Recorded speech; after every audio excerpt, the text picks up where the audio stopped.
Welcome to the Fierce Soul podcast, focusing on empowerment, embodiment, and self-expression. I'm your host, Jordan Ray, and I chat with thought leaders and inspirational individuals in free-flowing, unfiltered conversation intended to empower you to love yourself fiercely, live authentically, and soulfully.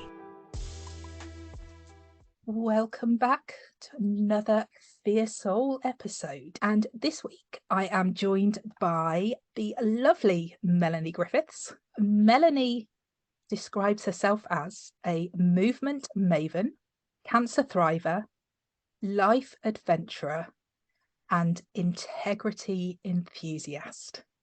So, Melanie, over to you to explain what that means in real terms. Well, it started off with you asking me how to introduce myself, and I thought I have no idea. So we pulled the bio off the Facebook. But what I've realised over the years is that I'm not one thing, and I'm many things. And I have a background in dance, a lot of training and energy work and healing, and have kind of built on that through having had cancer and being given 6 months to live by doctors if I did nothing medically. I did nothing medically, and then I healed myself holistically. And that was kind of the pinnacle moment for me. And sort of, as I now see it, bringing together things that had come from childhood, threaded its way through life, and then other learnings that I'd gained along the way, bringing them together to heal myself, and then sending it sort of out into the world to help other people. So now, if I'm thinking about my life, it's to do everything I want to do and enjoy my life to the fullest and be the best person I can be, thriving and serving my health and well-being first. And then with the rest of the world, it's to support other people doing the same thing. I was working with someone recently in energy work. So I do healing, and I would call it clairvoyant energy work as opposed to sort of straight readings. And I was thinking about what is it that I do? And I realized that whatever I'm doing, whatever medium, it's to help people shine, so that they shine from the inside out. They become all bright and shiny, and they get to enjoy that. And then, of course, anyone around them gets to bask in that light. So I was going to say, I love that, to help people shine, but I also love that you said to serve yourself first. Yeah. And for your own health and well-being first. Because I think so often, whether it's coaches or healers, whether you are serving as a career or serving just as a person, your family, especially anyone that's got children or fur babies or whatever they might be, I think it's just so easy to put everybody else first and absolutely. yourself at the back of the queue. Yeah. And it was cancer that really taught me that lesson. I think, even now people will say, when I tell my story, they'll drop into a sense of sympathy. And for me, it was totally a different experience. It was actually the greatest gift, possibly, that I will ever have, because it allowed me to really tune into myself in depth and turn my life around, which, if I hadn't had that, I don't know if that would have happened. I could have possibly stayed where I was at that point in my life, not really living properly and doing what I loved, benefiting myself and anyone else, just kind of marking time, really. So cancer gave me a big kick up the backside, and it sort of said to me, well, what do you want here? Do you want to live and thrive, or sort of waste away? And because it was so extreme, and with the diagnosis, and I stepped away from the medical profession to heal myself, it was, I think it kind of shunted me into a state that I'd never been in before, because suddenly I had this permission to bring in absolutely ruthless boundaries, talking about boundaries and serving yourself first. Absolutely ruthless. And I was always someone that was quite passive and suppressive. And as I went on this journey of self-healing, I began to realize how much I'd suppressed and where in different parts of my body I'd been carrying it. And that in order to actually live through this, if I was going to survive, I had to like suddenly upgrade or up level really, really quickly for that to happen. It was like, right, okay. So I was absolutely ruthless and I upset a lot of people, but I didn't have time to worry about it. I was like, well, I can either worry about your ego or I can live. And there were times when it was that clear. It was that clear. So I'm not saying everybody should get a life-threatening illness. Did a lot for me. Well, no, actually, I was thinking, obviously, my last couple of years have been certainly for the healing and needing to find ways to work around my own healing and recovery. Yes, I wouldn't want anyone to have to be in this position to get to that point.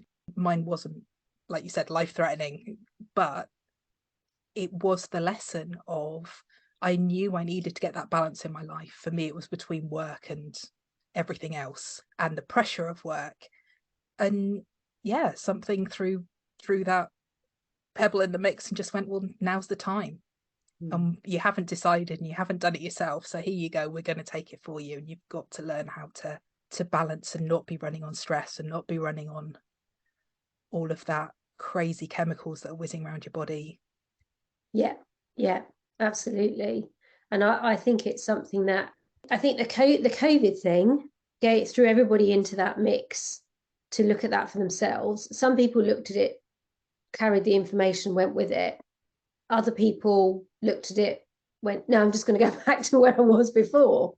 But I think over time, what I continually see, and particularly with myself, but also anyone I work with, if we don't listen to the niggles when they're small, they get louder and louder and louder until it becomes something so disabling, whether it's mental, emotional, physical, spiritual, we can't continue. We have to pay attention. So one of the things that came out of that extreme experience with cancer and coming out the other side was, I want to pay attention earlier. I want to pick up on the signs earlier before it gets to what I call sort of that crescendo, that point, that breaking point. And so after the initial, it took me about 4 years. I'm just thinking what happened. I got the diagnosis. I was in another country. I had a whole other life. I spent a week sitting in meditation, really, after I got the diagnosis. And I didn't speak to anyone. And I just kind of drifted in and out of meditation all week. And I had that space to be able to do that. And I came out of this week and I went, I know 2 things. I need to get out of this marriage. I was married at the time. And I need to go back to the UK. And that's what I did. I literally took those 2 pieces and I moved back in with my parents at 32, which is an interesting experience. Love you, mum and dad. And I really do. They were amazing. But it was hard. It was hard for all of us. But I thought, I'm doing this. I don't know. And when I embarked on this journey, and this is something that often comes up when I get lots of people contacting me about cancer or friends of friends. People say, oh, can I give your number to someone else who's got cancer? And I think everybody is looking for a result. They're looking for hope and they're looking for a result. Now, when I embarked on my healing, I actually didn't have any idea if I was going to survive or not. That wasn't why I did it. I was in a situation where I was like, I cannot live like this anymore. And what was being offered to me in terms of the radical hysterectomy. And tell me if there's anything that you don't want me to share, because I am fine. What we will make sure is at the beginning that that we might have a bit of a graphic warning. Yeah. So the recommended procedure at the time was a radical hysterectomy, radiation of the ovaries, removal of the lymph nodes. And I decided that I didn't want any of that. I didn't want my body messed with. And so that's why I embarked on this process because at this point in my life, I'd done training out in California at a place called the Berkeley Psychic Institute, where I'd learned a lot about the mind-body connection and self-healing. And so when this diagnosis happened, it felt like showtime. It was like, okay, everything I know, I now get to put into practice to see if it works, let's use myself as a science experiment. And that's what happened. And so I embarked on it, not actually knowing where things would go, but I just knew I was committed to my own healing. And if my own healing meant I was passing from this body on, then so be it. So I didn't come at it from that, what I call that Western medical perspective of fix the problem. And there is a place for that. There is absolutely a place for that. But for me at that time, in that situation, there wasn't. And I've also learned it's a very unique process, healing. And what works for one person isn't going to work for someone else. Or someone else in the same position might choose the conventional medicine route, and that is exactly what they need for themselves. So it's knowing all of that. So I embarked on this process, not knowing where things were going to go. And it was about 4 years in, and I'd done all kinds of things at this point. I'd journaled, meditated, taken up running, which was a massive part of my recovery, actually. I'd never been a runner. And gone back to dance, which I hadn't been doing at that point. Worked on family relationships, dug deep into my own psyche, followed every intuition that came up, had a shift in diet, but only really for the first 6 months. My diet was pretty good, but in order to sort of deal with any tumors that may have been floating around in there that I didn't know about, I was on a very, very strict vegan diet for 6 months, which actually doesn't suit my system at all. So I have very controversial views on food and eating, which not everybody will like, but I don't believe everybody should be vegan. I think it's got to be whatever works for Exactly. you, Yeah. and whatever works for your body, and also whatever works for where you are in your life. Absolutely. Yeah. And that changes over time as well. So I went on this very strict diet for 6 months, which I hated because in my 20s, I'd done a lot of healing from disordered eating patterns, which had come from body image issues, having grown up doing ballet. And so the last thing my system wanted at that point was another diet. And but I did it for the first 6 months, and then I worked. There was I was guided to various situations, books, healers, people, and I worked with someone who said, "Okay, I think you can reintroduce meat into your diet," which I did at that point after 6 months. My body was so much happier, and so I did all of this over 4 years, and then one morning I woke up and went, "Oh, it's time to get a smear test," because it was cervical, the cancer. And I thought, okay, let's go with that. So I went to the local doctors at the time, hadn't had any interaction with them about my health, so they didn't have any of the history. And as the diagnosis had happened in another country, I didn't carry my medical records with me. And I am someone that fully subscribes to the belief that your body is your own property. It is not the property of the medical profession, so you get to decide what you do with it, which may upset people, but tough. sorry. I think, yeah, and I also believe when you get anything going on, you have to become the expert. You have to become the expert as to what works for you. So I was just going to quickly say, absolutely. And I think part of that decision making, as you said before, the medical approach for some people with cancer would be absolutely what they need. And I think that is part of our decision making, is to get informed. Yes. Get informed about the options and then make the decision that's right for you. If that's medical routes, great. If that's alternative routes, great. And if that's avoidance, well, that's your decision. Yeah.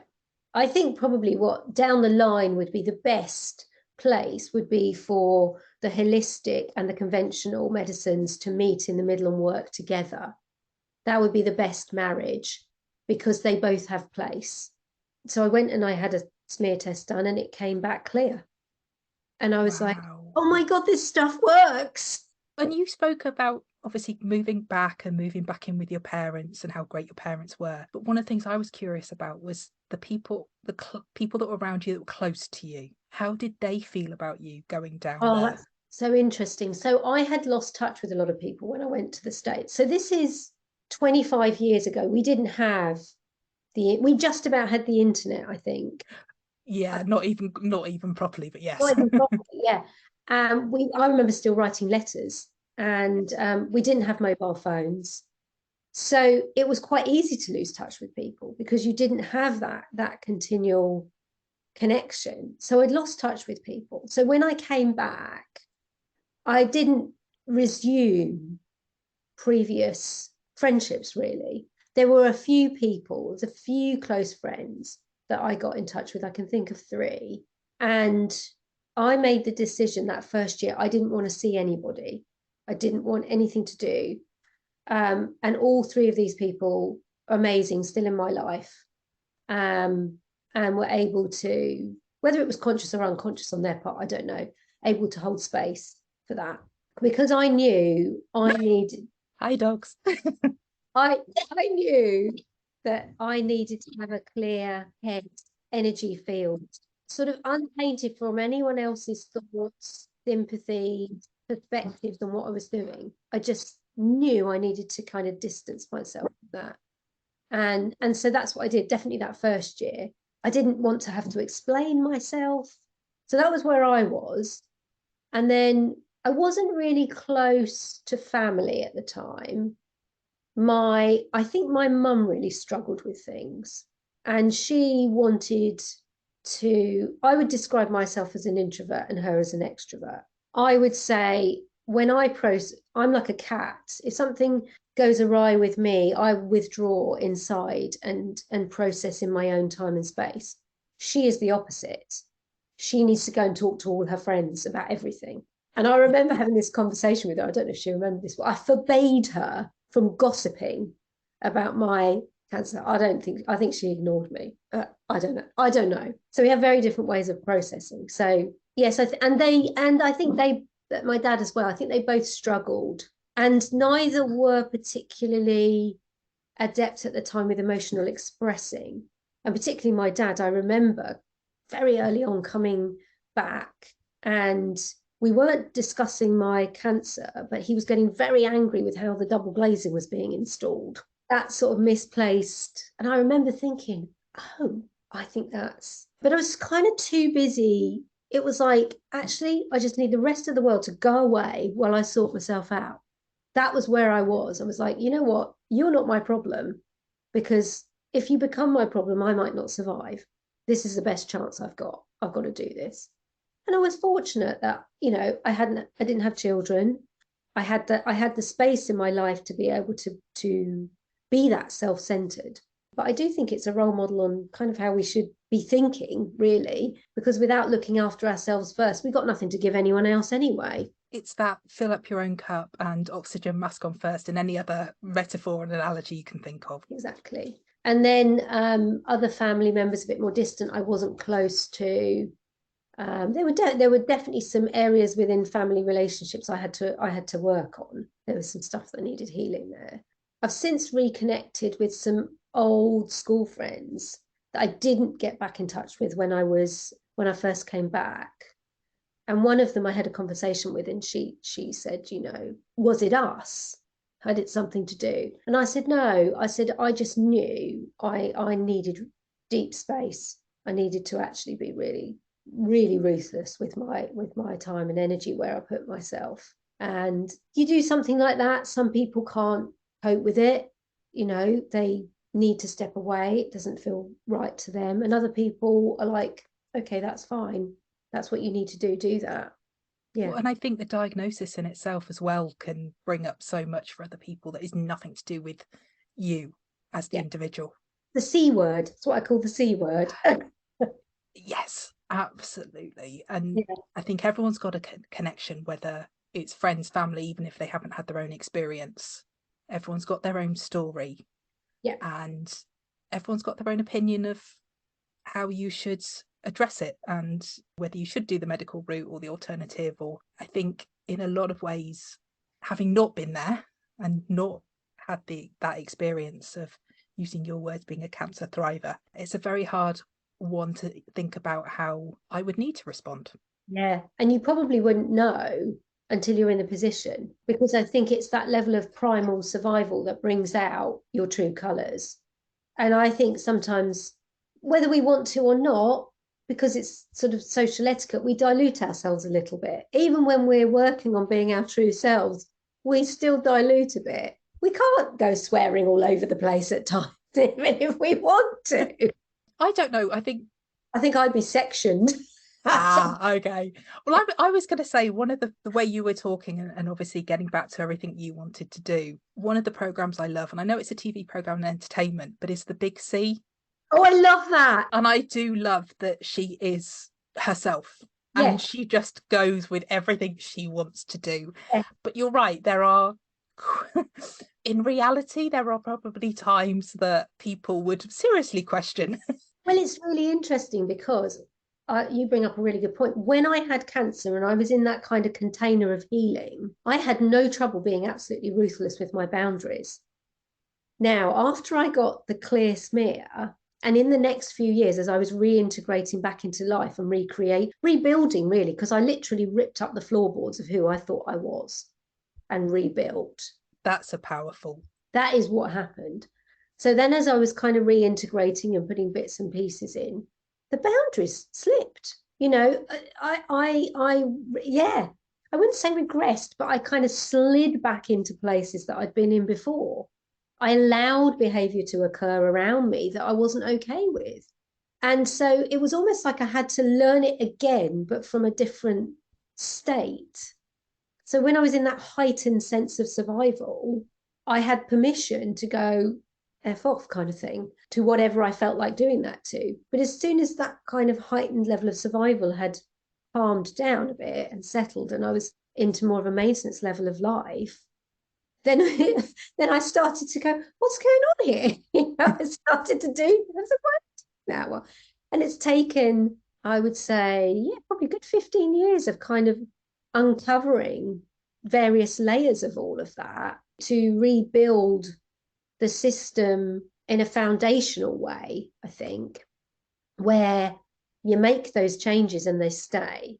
So it's like I had to make some changes really quickly, you know, almost like a patch-up job on the wall sort of thing, in order to survive, to heal. And then I had to go back in and go, right, okay, now let's kind of do some more digging over there, because there's some deeper issues there that are keeping me off track, off kilter a bit. I don't know if that's a really good way of explaining it. Literally, as I'm talking, I'm going, I'm not quite sure where I'm going here. Well, the way that I guess I heard it, and given that I love my images, was that we have those layers. And actually, when thinking of the pandemic for all of us for a moment, in those initial periods where we were all in survival mode and we all responded, the majority responded in very similar ways. And as you said, there was a lot of reflection on life and a lot of reflection on friends and family and work, because everything was so out of kilter and out of sync for everybody. And I don't know about you, but how much I saw about, we cannot go back to where we were. This is the perfect time to jump in. We can't go back to where we were. And then actually, as that started to ease and that initial survival mode eased, actually so much just slipped back to how it was. And not everybody has held on to those initial points. And that's it. It can take time to embed that shift. Yeah. And of course, some of it's our physiology as well, that when we're in our survival modes, our nervous system goes into survival mode. So things that potentially didn't feel safe before, like shutting people out, holding your energy, is now part of survival. But of course, as that then relaxes and the nervous system expands again, because it doesn't need to be in that survival, fight, flight mode, of course, it's not necessarily holding on to everything that it had in that moment, and it's back expanded and back opening up to that space. And that's the bit of the learning, not just the integration, but that relearning, the new way that you choose to be. Yes, exactly. I think given the way society is, which is fast-paced and relatively disposable, people expect answers like that, and then they expect them to stick. And I get this a lot around healing, when I see people out there touting this healing and that healing, and you and I had this conversation, I think, last week, about my experience of healing is it's not pretty. it's quite unnerving, and you've got to be quite not faint of heart to be able to go through it. And I think that there is a perception of healing that gets put out there that, you know, it's sort of like, let's make everything better, which is really just the kind of conventional Western medicine idea applied to holistic ways of being.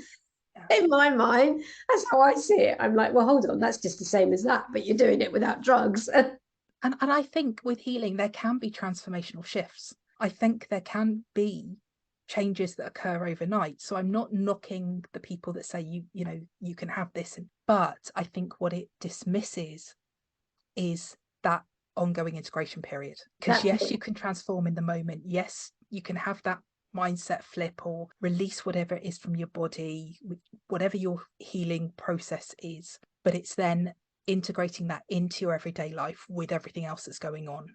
I know, and again, I think it's an individual thing as well, and I know what I've experienced is whenever I have made those energetic shifts, it's taken a lot longer to go through my physical body and into the rest of life, as you're saying, than one would first think. And sometimes it requires constant attention to repatterning, constant attention to how I'm holding my body, if it's a physical thing or something. So yeah, I think it. I know, I'm just pondering the point there. We already know that we have to make so much more effort when it comes to those positive thoughts than the negative, that we so you know we can take in one negative thought and it takes, you know, those 15 positive. Well, if we're trying to shift those really big underlying, again, whether it's beliefs or patterns or whatever the healing is, it's going to take that time. It's going to take that sense of, as you've mentioned, how it feels in your body, how you embody it, how you bring it in. Yeah. And if you think about it, we've had at least many decades in this life of integrating what didn't work. And if you believe in past lives, then it goes even beyond that, you know, and you're carrying the blueprint of your soul through all of that. And so when people expect change like that, I think, good luck with that. And also we're back into this Western process where being academic, being successful is very linear, it's very patriarchal, it's got a very particular sense to it. And that, as we know, things like the arts aren't as well funded, but would allow a young person at school to express themselves and to find ways of processing. So I'm not talking therapy in its own way, but if you've got a young person that's struggling and struggling at school and struggling with their emotions, actually alongside therapy, having all those alternative ways of being able to heal and being able to process emotion, it just opens doors that I don't think we give value to. And also, I'm just thinking as you're talking, if things were more available, a wider variety of things, would that person have those problems with their emotions in the first place? Because they may be being guided from an earlier point in time in a way that suits their system. And so there's no problem. But it was moving me on to think about, obviously, you were saying you used to dance ballet. Yes. And then it was the dance came back as part of your healing. Yeah. But I'm fully aware that the dance you now do is not ballet. So how did that dance and movement support your healing and your journey? Oh, that was amazing. It was, I think it's always been a thread through my life. I now realise I was a fidgety child. And in order to sit me to sort of, I don't know, settle me or something, my mum put me in tumble tots classes. And that was where I was in my element. And then from there, I went into, at the time, we only had available, I think, ballet classes back then, and then tap and modern, and then slightly later jazz. But that was it. Those were the options. I'm just going to digress for a minute, because I just remember probably not my first ballet, maybe my second ballet teacher, in trousers, chunky high heels, because it was the 70s, smoking, walking around smoking. I just remember that. It's like, yeah, it wasn't really a good start. And she was very thin. So I got to 16, 18, and I felt really disillusioned with the world of movement that I was in. I found the technical side of it quite stressful, the pressure to perform even more stressful. I've come to see myself as a reluctant performer. I don't think I really enjoy that space. I've done it a lot. I can do it. I'm still doing it. But I don't think it's my favorite place to be in movement, I've realized. And I think some people are born to perform. You can see it. You can see it in them. They come alive, or they don't exist outside of it almost. So I reached that point, and I just, at the point where my friends were going to stage school, I kind of felt this halt in my step. And I ended up going off in a different direction entirely. And I did business, and then I went to university and I did business. And then unsettled and restless, and I went traveling, basically. And so I found myself out in California, which is, my spiritual home. So when I landed in my 20s, I think I made it to, without going into the massive story of my traveling journey, which is probably a whole other podcast. Like, when I found myself in San Francisco on my birthday, standing on the hills, I remember thinking, I feel like I've come home. I'd never had that feeling ever before that point. And then I ended up staying out there for 7 years. And it was in that time that I came across a system called the NIA technique, which had risen out of, I think it was originally Southern California in the late 70s. Debbie and Carlos Rosas were the founders. And Debbie had this successful aerobics studio where they were discovering they were getting injured. And so they took their shoes off, basically. They came in, started coming into classes, took their shoes off. Their clients went AWOL because they were like, what? Because this was the late 70s, I think, at this point. And then they realized they wanted to explore other movement forms. So they went and explored, I think there's 9 movement forms in all. I am getting to a point.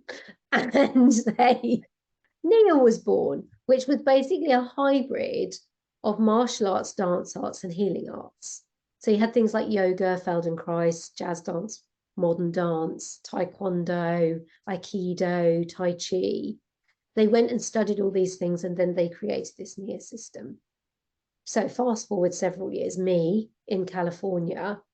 At this point, I've had my first near-death experience, which I haven't even talked about, which is menstrual hemorrhaging related. So flash warning, anyone who isn't keen on blood, I won't go too far down. But I basically, after years of having horrendous periods, had one that put me in ER in Oakland in California. That I was rushed through ER. I was rushed through a ward of stab victims, and because it was quite rough. That's how much blood loss I was so close to going, and I was given a transfusion, etc. And then only let out the next day if I could walk in a straight line. So I know, like somebody. That's one way of deciding you can go. I know. They basically said to me, and this is all part of what put me squarely on the path of, which I'm going to say this because I am running a program next year called Your Health is in Your Hands, but put me squarely on the path of your health is in your hands. When the surgeon or somebody high up came and sat down the next morning and said to me, now, we don't know what's going on with your body. We think it might be hormonal or something. And that was it. That's what I was left with, and sent me out. And prior to that, I had even more worse. I had a doctor in the UK, wish I could remember his name because I'd quite happily name and shame him at this point, had a doctor in the UK accuse me of making it up in my head. Mm-hmm. And I am going to get graphic now, so if anybody doesn't like blood, I was losing so much blood at this point. I would be up at 3 a.m, and I'd have to soak the bed sheets. They were covered. So this was at age 18. The medical doctor, which is why I haven't had a lot of faith in the system, literally said to me, it's all in your head. And I thought, you want to come round at 3 a.m? So I was going to quickly say, I think that's a massive issue. There's a lot of that response that actually it's the mental health, the emotional health that you need. I think especially, again, we're back as women. I think so often there are these times where actually our physiology isn't fully understood in some ways, and we do end up with it coming back as it's all in your head. I mean, great gaslighting if you're looking at it from that way. Yeah. Oh yeah. And back then, so 18, that's, well, I'm trying to calculate my age now. long time ago. And and I remember, and I think this doctor was actually, I can't remember how long afterwards, but he was struck off the list for drinking. Male doctor. Yeah. Oh yeah. So fast forward, I'm in California. It's not a lot better. And I realized my health was in my hands. So this was the beginning, really, of my journey of going, okay, what's going on in here? What do I need to know and understand? And that is when I, as well as other things that were going on, that is when I discovered Nia. And I still train with Nia today. I have so much to thank that system for. I remember a dear friend of mine out there who I met through the Psychic Institute and was such an amazing mentor and role model for me, was teaching. And she came in one day and she said, I'm recently trained in this. She was a dancer as well. I think you might really like it. Why don't you come along? And I did. And it was almost like breaking open something inside of me, taking me back to when I was this tot, and it brought back the joy of movement. And I went on this kind of whole healing journey at that point with the Nia technique and what they did. And then I reached another point in time where I realized I needed to slow down. So I was still struggling with anemia, I think, and probably unstable periods. And I embarked on learning Qigong with an amazing martial arts school out there called the Wenwu School of Martial Arts, and two amazing founders. I think she was 78 still teaching Qigong, and he was 84 still teaching Shaolin Kung Fu.